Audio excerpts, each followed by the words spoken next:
Vaccine vaccine vaccine उफ, vaccine ना लगवाना, बहुत ज़्यादा नुकसानात हैं, बहुत ही ज़्यादा। ट्रैप है, ट्रैप। मैं बता रहा हूँ, ये बहुत बड़ा ट्रैप है। बिल गेट्स का प्रोपेगेंडा है सारा। बिल गेट्स पाकिस्तान को इतने ज़्यादा पैसे क्यों देगा भाई? मैंने सुना है 70,000 की वैक्सीन है। 70,000 की वैक्सीन, 70,000 की वैक्सीन बिल गेट्स पाकिस्तान को मुफ्त क्यों देगा भाई? वैक्सीन से लड़कियां बांझ हो जाएंगी, बिल्कुल नहीं लगवाना बहन, ये ट्रैप है। हुकूमत ने पैसे लिए हैं इसलिए वैक्सीन लगवा रही है, कोई ना लगवाए भाई। मैं तो अपने बच्चों को ना तो पोलियो के कतरे पिलवाए थे, ना ही कोई कोरोना की वैक्सीन लगवाई थी घर में से किसी ने, ना ही इस दफा स्कूल वालों को मैंने इजाजत दी है। बहुत ज्यादा सवालात हैं मेरे दिमाग में।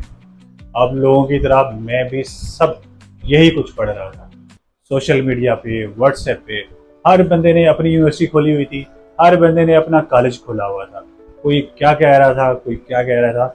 एक बंदे ने तो कहा बिल गेट्स ने अगर पैसे देने हैं वैक्सीन के लिए पाकिस्तान में तो भाई गजा भेज दे। गजा में तो बहुत ज्यादा चीजों की जरूरत है। बात तो ठीक है भाई की, तो वहां क्यों नहीं भेजे जा रहे भाई? पाकिस्तान में ही क्यों वैक्सीन लगाई जा रही है? वैक्सीन लगाई जा रही है वो भी सिर्फ जवान लड़कियों को। क्यों भाई? लड़कों का क्या कसूर है? क्या लड़कों में कैंसर नहीं होता? लड़कों में भी पेल्विक कैंसर होता है भाई। अच्छा, पेल्विक कैंसर लड़कों में भी होता है, तो फिर लड़कों को वैक्सीन क्यों नहीं लगाई जा रही? आइए जानते हैं आज की इस वीडियो में। Human papilloma virus. Human papilloma virus एक जिनसी बीमारी है। सोशल मीडिया से हमें ये तो पता लग गया कि सर्वाइकल कैंसर का कराती है। क्या ह्यूमन पेपिलोमा वायरस अगर मुझे है तो क्या मुझे 100% कैंसर हो जाएगा? ऐसा बिल्कुल नहीं है। ह्यूमन पेपिलोमा वायरस से बहुत ज़्यादा कुछ होता है। ह्यूमन पेपिलोमा वायरस सबसे ज़्यादा जो चीज़ करवाता है ना, वो वार्ड्स है। वार्ड्स जिसे हम आम जबान में मसा या मसे भी कहते हैं। हम में से बेशतर लोगों ने ज़िंदगी के किसी न किसी हिस्से में ये ज़रूर फेस किए हैं। कभी गर्दन पे, तो कभी टांगों के दरमियान, या कभी जिस्म के किसी भी हिस्से पे। या तो हमें खुद या हमारे पार्टनर को ये बीमारी फेस करना पड़ी है।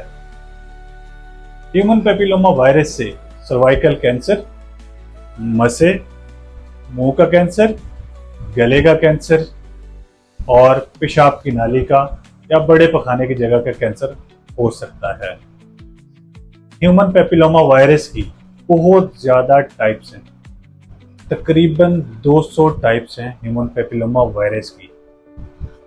जो सबसे ज़्यादा ख़तरनाक टाइप्स हैं वो ह्यूमन पेपिलोमा वायरस 16 और 18 हैं।